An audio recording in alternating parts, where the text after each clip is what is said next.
Hi guys, welcome to the Watch Hobbyist channel with me, Wayne. I know it's been a little while, but I thought I would bring you a review today of a watch that I recently picked up. It's the new, that's upside down, but the 2020 Rolex Submariner. Obviously, you know, basically one of the greatest watches of all time, reincarnated. So quite a big one to look at today. I think it's worth sort of noting that this watch, I think it was only announced in September, so to already have one, I was really surprised actually. But I really do thank the jeweler that got this for me. It's a watch that I wasn't sure about at first. I think it's always quite easy to see those new release photos, see the rumours, which I don't believe are rumours for a second. I think they're purposefully leaked, you know, and have a look at the photos and judge from that. But really, until the watch is on your wrist, you can't really judge it properly. So the only experience that I'd had of this watch before I actually bought it was to go and see the roadshow. So the roadshow is basically, it goes around the UK, and I'm sure every country has the same thing, where a load of dummy models end up going around all the jewelers. It's been a bit different this year with that, because normally there would be some kind of release party, you know, where you'd have like a champagne reception and all that palaver. But in this case, it was kind of an appointment. So I went to my jeweler, I put my name down for the watch, expecting to either never see it or at least take maybe, I don't know, 3 or 4 years. And here we are a couple of months later, and I got the call to say, if you want it, it's yours, Wayne. So obviously I jumped at it, I jumped at the chance. I'll be honest, business with this year, it's not been great. But you know, sometimes you just have to bite the bullet. And I think it's quite often very difficult to judge a watch by a picture, judge it even by the roadshow scenario, because we were time limited. You can't really spend a huge amount of time with it. So to own a watch, which, let's face it, we know is never going to lose value, it always makes sense to me to buy the watch and make the decision at that point if I actually like it. Now, I actually do like it, spoiler alert. It's something that at first I wasn't sure about, this new size, but I think when I go into the review and I show you the comparison between my GMT, which is not the current version with the longer power reserve, but like the same case and everything basically, but a different movement, and also my 5-digit sub, you know, I think it makes sense in this modern era of Rolex.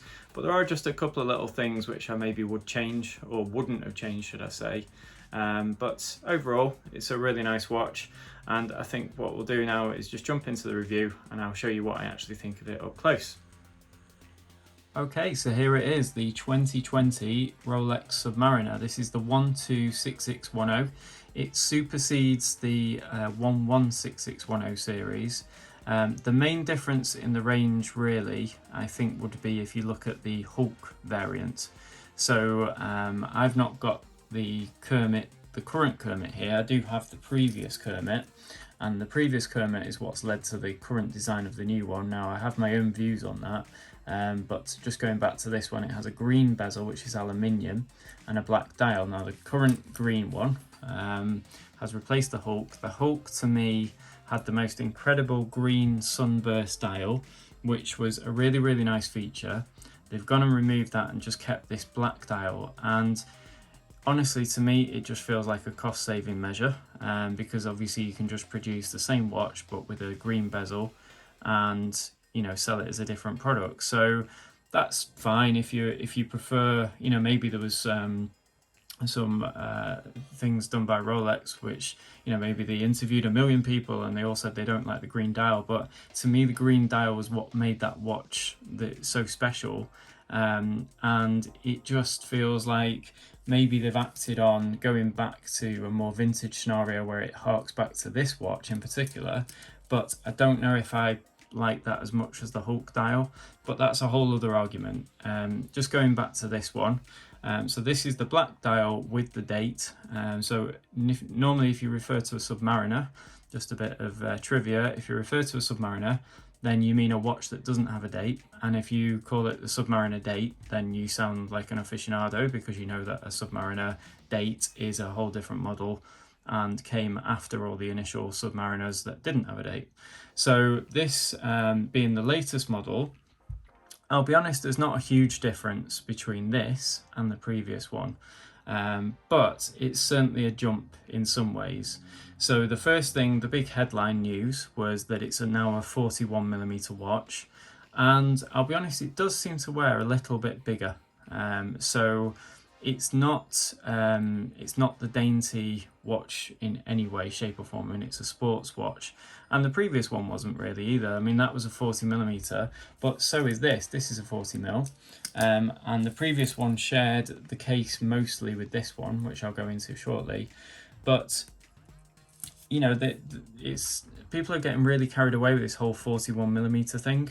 And really what we need to be looking at here is not the 41mm as a whole, but the lug to lug length. So I'm going to get my calipers out and we're going to measure that shortly.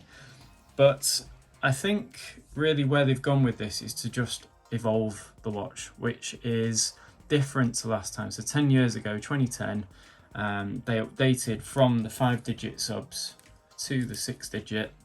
And it's a very different watch because you've got much different quality scenarios going on, much different metals. You've gone from the 316 steel to the 904, which is Rolex's own version of steel, basically, their own compound that is definitely more shiny, just has its own properties. I don't know if it's harder or whatever, but it certainly has its own properties going on. And it's just, you know, it's nice to know that when you're purchasing a Rolex, you get certain things with it, and along with that comes the materials. And if you buy the gold ones and the Rolesium and all these different names that they come up with, you know, the Rolex steel, there's definitely something more special in this than a lot of other brands, I think. But like I say, it is just an evolved species. They've not gone crazy with it. All they've really done is they've made the case a bit bigger, they've made the bracelet a little bit different, which I'll show you shortly, and they've changed the movement a little bit. Now, the movement isn't completely new. It does have, as far as I know, new parts, but it also has more efficient parts, and that is how they've gained the extra. So they've gone from the 48-hour power reserve, that was in the previous models, or 48 hours or so. Some people would always sort of suggest that they were getting more or less, to now around about 70 hours, which is, you know, basically 2 days to 3 days, isn't it, if we look at it that way. Now, I'm not that crazy about power reserves. It doesn't really bother me that much.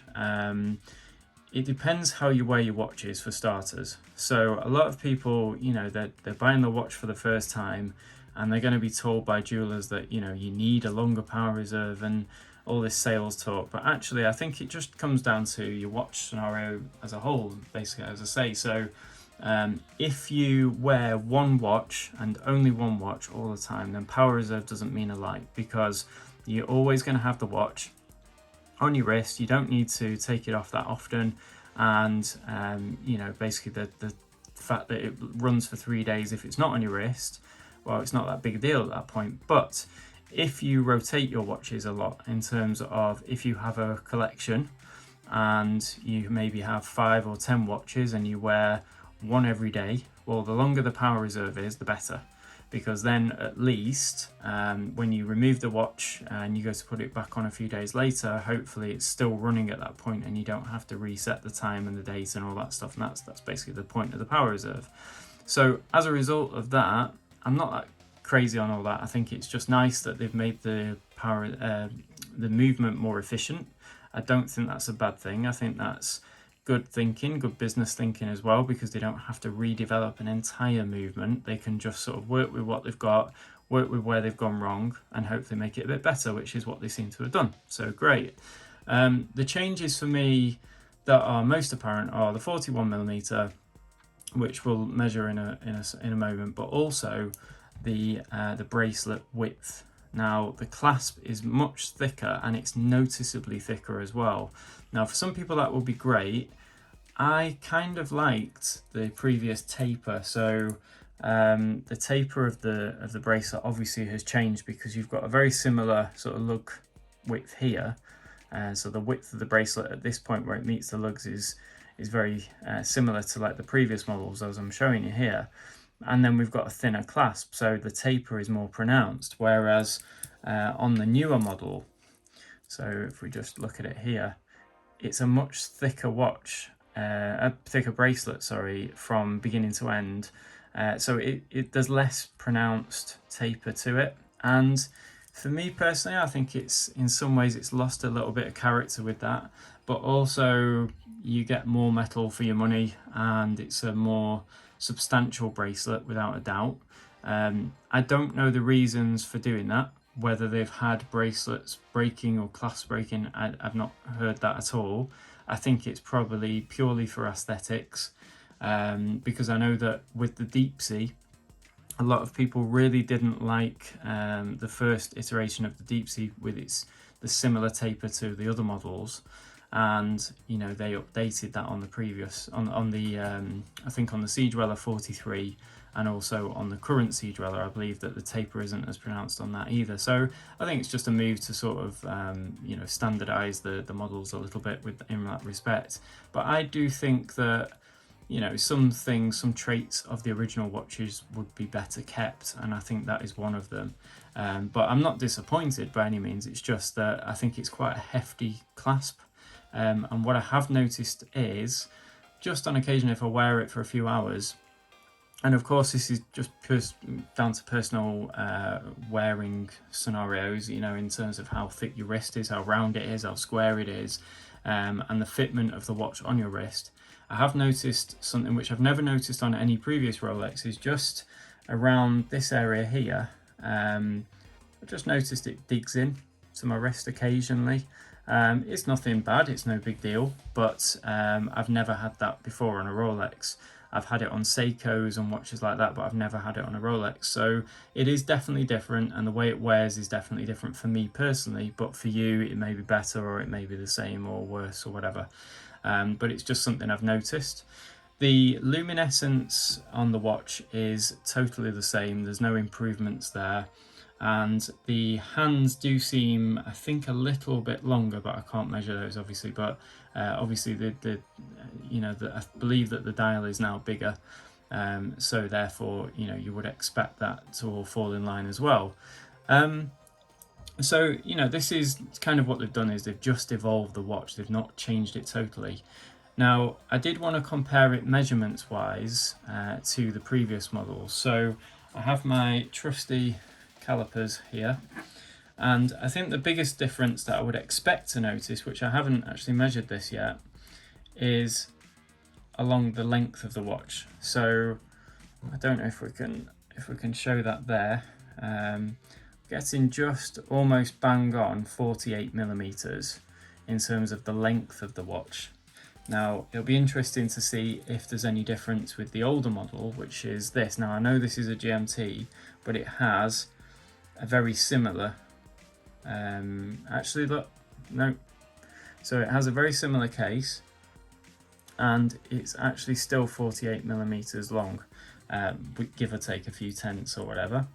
And then let's just have a look at this model as well. So it's very hard to measure this, but again, actually looking at that, it's pretty much bang on, exactly the same. So there's like a few tenths here and there difference, but it's not making, you know, a big difference by any means. It's certainly not like a millimeter or so difference. It's 0.1 of a millimeter, maybe something like that. Then we can measure the actual, I think it'd be good to measure the width of the watch across the wrist. So this isn't the diameter, by the way. If you're new to watches, obviously this isn't going to be the diameter, so we're at 44 for that one. This is all with the crown screwed tightly in. Let's have a look at this one. Yeah, a little bit smaller, I think, on the previous models, but it's actually no, almost the same. About 43.96, okay. So you can see what I mean by barely evolved, you know, in terms of the case is bigger, apparently, but it's not really shown itself to be so far. And I think this is where the difference is coming here. So if we just look at that there, yeah, it's ever so slightly bigger across the diameter of the watch, you know, the width of the watch itself. It's maybe a quarter of a millimeter different, but it's not, you know, by any means anything crazy. This the diameter itself, we should be able to get to around about, I can never actually mimic these, I don't know where they actually yeah, so like for example there I'm getting 41.5 millimeters, and if we have a look here, so about the same spot, 40.9. So I think, you know, I always think diameters are a bit misleading because I don't really think it means much. It shows to me basically what we've just measured is the watch is a little bit wider, but the actual lug to lug length, so the top part of the watch to the bottom part of the watch, is more or less the same on all these three. And that is always the most important measurement, because when you wear this watch, you've got to take it to the extremes. If that were, you know, if the watch was like that long, then most people wouldn't be able to wear it because it'd overhang each end of your wrist. Whereas because it's kept within under 50 millimeters, that's generally a really nice sort of size for most wrists. And we have that perfectly shown here because this watch still wears really fine, even though I've only got sort of like I think it's a 6.75 inch wrist, but it still wears absolutely fine on my wrist. So even though it's gone larger, it's not actually that noticeable. But things like the clasp thickness are what I wanted to also measure here. So this is the new clasp. It's still a glide lock, I should probably show you that.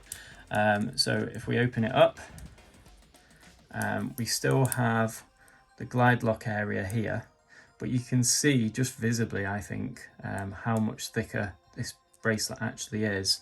So the glide lock is still there and in place. The clasp on the GMT, now I'm not 100% it would be the same width on the previous model sub, but it's the only thing I have to go by is this previous watch. So let's just first of all see what the other two are in terms of their clasp measurement. So 17.6 or thereabouts. Yeah, 17.6 we'll go with. If we look at the clasp on the 5-digit sub, then we have 16.8 or thereabouts, 16.9, depending on how you move the calipers, but in that region, 16.9 there I think is about right. And then on the new one, this is where I'm expecting a difference because it is really the thing that's visible the most. Now there we go, so 18.6, so almost 2 millimeters thicker than on the 5-digit model, and a millimeter plus on the other one. Now it doesn't sound a lot, I know, like if you're watching this review and you're not really into watches, you're probably thinking this guy's talking about millimeters and whatever, and it means nothing, but it does, because it's such a small object that any increase in size starts to make a difference. And quite often it can be the difference between something being elegant or brutish or, you know, whatever, or tool watch is a term that's often used and things like that. So I think this watch has lost some elegance, but it's not a bad thing. This is a sports watch. It's not designed to be elegant in any way. It's designed to be tough and last forever. And, you know, adding more metal into things is usually a good way to do that. I don't have a scale here. By weight, it does feel similar, but not totally the same as my GMT. So I think there's probably a good 20-30 grams difference. I removed 2 links when I set a watch up for my wrist. This one here does feel lighter. This feels about the same difference in weight from that one to that one. So, you know, it's going down sort of maybe 10 to 20 grams every so often, every time. But don't forget, this has solid gold links as well, so it's not the best comparison, but it's a comparison. It's all I have. So that was a look at the Rolex Submariner. I can't really think if there's anything more people would want to know, but hopefully the measurements help. I think it's good to point out, because there are going to be people new to the world of watches and new to the channel. Sadly, you don't generally just go and buy a Rolex sub. You generally don't go just to buy any Rolex sports watch. even in this crazy 2020 period, it's still common for watches to have massive long waiting lists. And really it's down to how you get on with your dealer, how many watches the dealer gets, who is ahead of you in the line. So for example, you could be a person that spends £100,000 a year with a Rolex dealer, and you'd be very thought of until somebody that comes along and spends £110,000 or dollars or whatever. And then suddenly they're ahead of you, and that's just how it works. And I used to hate this, and I still do to a degree, but at the same time it's kind of just how things are. You know, it's we all work hard, we all earn our money, and the real problem I think over the years has been the people buying watches just to sell and things like that. Obviously we've had that issue. I think if this year is going to do anything, it might just cool that a little bit, but then that's just wishful thinking as well, because who knows, you know, vaccines can come out or whatever you think of with all this what's going on, and suddenly the world somehow gets back to normal as it can be, and then maybe people have been sort of sitting on a lot of money, they're already suspended. There's so many business scenarios. So all I'd ever say is, if you get the opportunity to buy one, then great, but don't go into the dealer and expect, because what it's going to do is it's probably going to put you on the wrong footing. You know, walking in thinking you missed a big, I'm going to get whichever watch that I want, blah blah blah.